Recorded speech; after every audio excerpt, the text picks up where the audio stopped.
serious sex workers on Reddit. What's your approach for special cases of clients, like obviously depressed, sad, sick individuals etc? What was the most unfortunate case you've ever encountered and how did it affect you?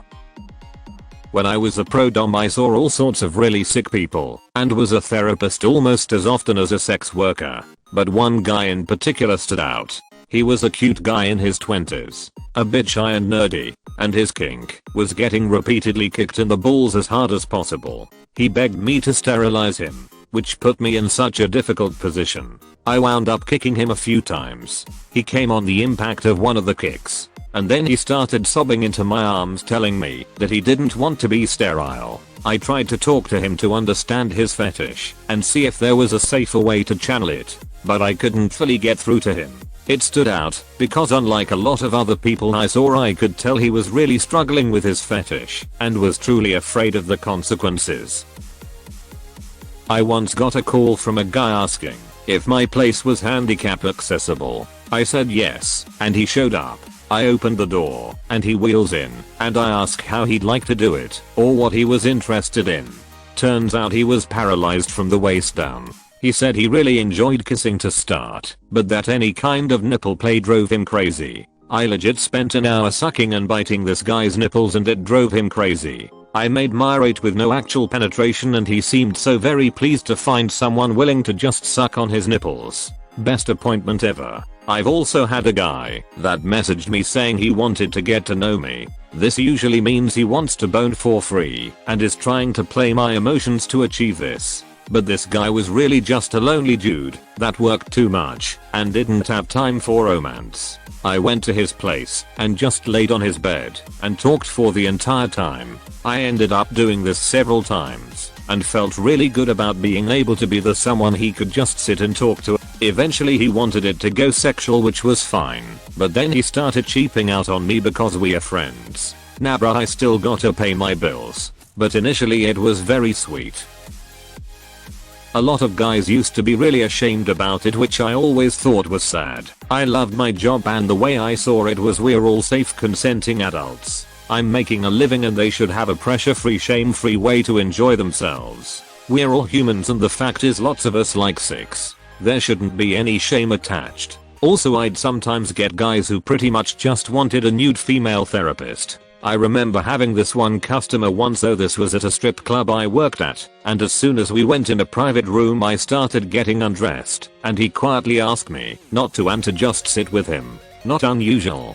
So I did as he asked. He was a really intelligent bloke, an older guy, seemed like a sort of high up successful educated guy. He was really apologetic to me for just wanting to chat, and I, as usual when this happens, tried to be reassuring and explained that if he just wants to chat I really am more than happy to. In the room with me, it sort of became obvious that he thought he didn't deserve to look at me or at women at all. It was really sad. It wasn't about me at all.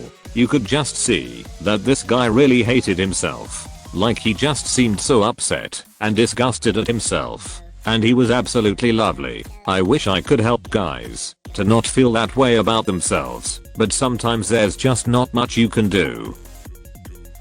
Veterans coming home from tour will be out with their boys celebrating, and in a split second a lap dance will go from sexy to holding them while they cry. I think the physically close nature of a lap dance that resembles being held triggers something, especially if an emotional barrier is down due to drinking.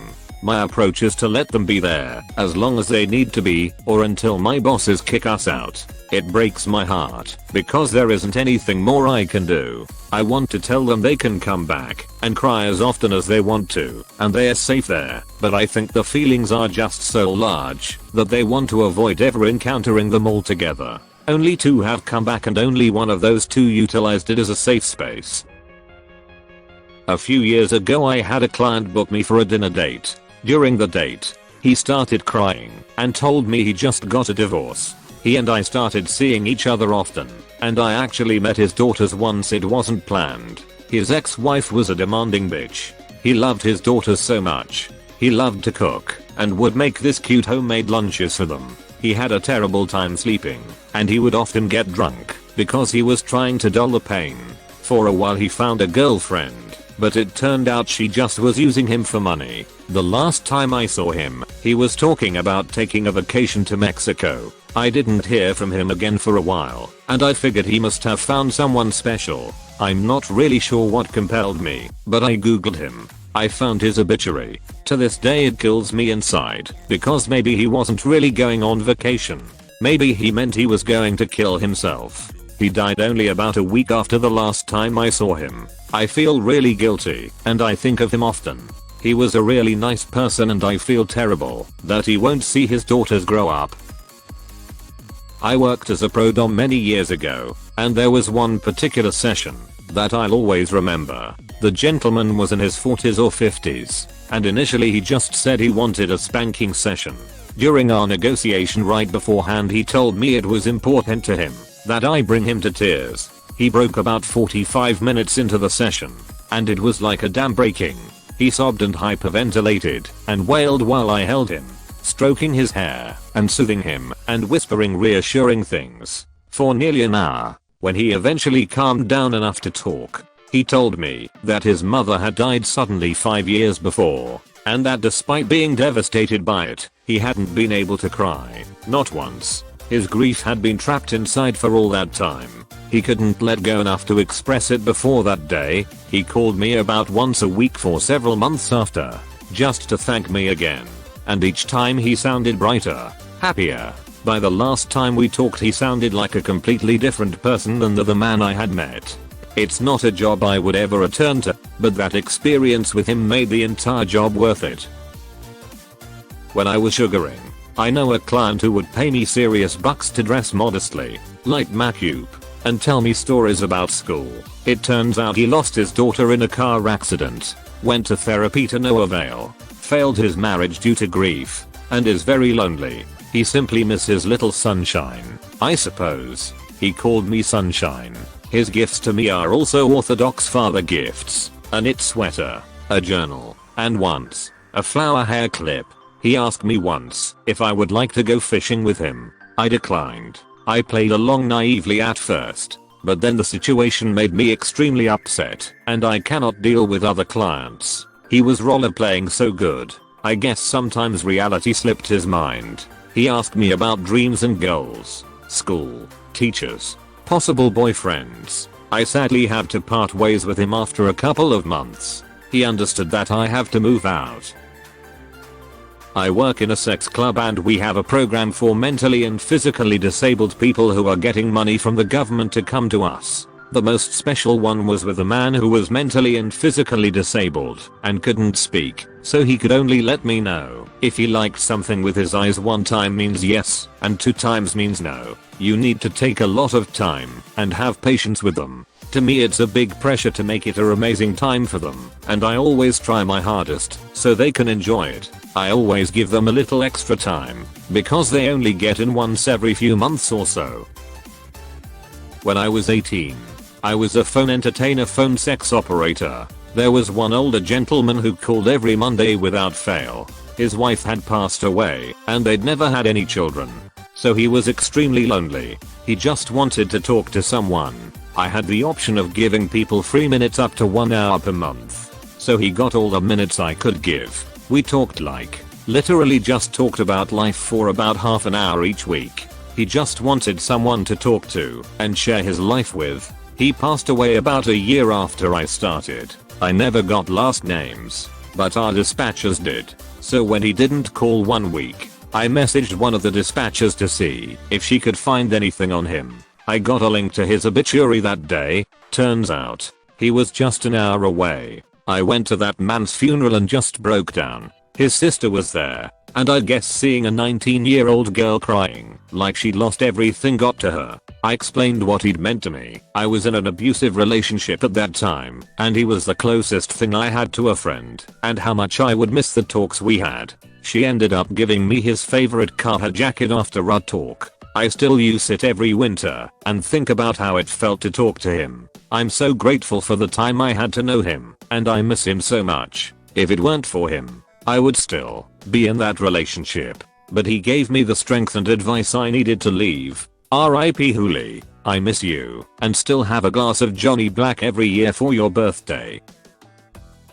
I was a higher end escort in my early 20s. I had one guy that paid thousands of dollars for some pretty kinky shit. Lots of cocaine and sex toys involved, and jointly incorporated. He had a rather calm mental breakdown. Expressed his guilt because he's a married father, always showed up in the family minivan. He asked me to take all his coke and sex toys and throw them away, declaring that he was done living that lifestyle. I kindly obliged. Kept it all in my closet for him, 2 trash bags full of dildos and just shy of an ounce of coke. He eventually called me asking for it back one day, but I had just moved and threw it away in my apartment's dumpster. I locked the cocaine in a safe, used 2 rolls of duct tape for extra security, and labeled it hazardous. I have sporadically wondered how he's doing. I hope he found peace, one way or another.